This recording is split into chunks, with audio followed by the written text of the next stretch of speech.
नजर आने की दिलचस्प और अजीब खबरों पर। नीदरलैंड्स के शहर अल्कमार में ज़ेरे ज़मीन कचरे के कंटेनर्स की तामीर के दौरान 500 साल कदीम लकड़ी का जोथा दरियाफ्त कर लिया गया। गैर मुल्की मीडिया रिपोर्ट के मुताबिक नीदरलैंड अपने लकड़ी से तैयार करदा जोतों के लिए दुनिया भर में शोहरत रखता है। हाल ही में नीदरलैंड्स के दारुल हुकूमत एम्स्टरडैम से 23 किलोमीटर की दूरी पर अल्कमार में तामीराती काम के दौरान लकड़ी का कदीम जोता दरियाफ्त कर लिया गया।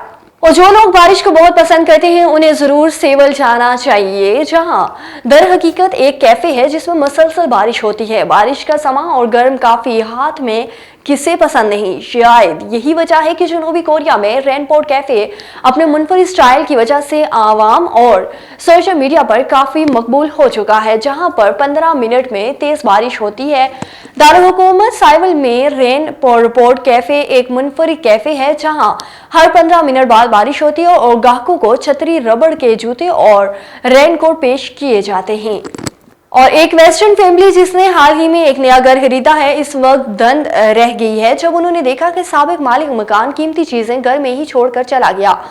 फैमिली सोशल मीडिया पर हॉलीडे फैमिली के नाम से जानी जाने वाली एक खातून जिन्होंने 1930 में बनाया हुआ एक घर खरीदा है और अब इसकी ताज़ीन और आश कर रही हैं। घर में दाखिल होने के बाद फैमिली में वालदा एमा अपनी सोशल मीडिया फॉलोअर्स को एक कमरे में मौजूद एशिया दिखाती हैं। वो अपना कैमरा लाइब्रेरी रूम की तरफ घुमाती हैं जिसमें शेल्फ पर फोल्डर्स, दफ्तरी साजो सामान रखे हुए हैं, लेकिन खास तौर पर सीडीज का एक बहुत बड़ा मजमुआ भी मौजूद है।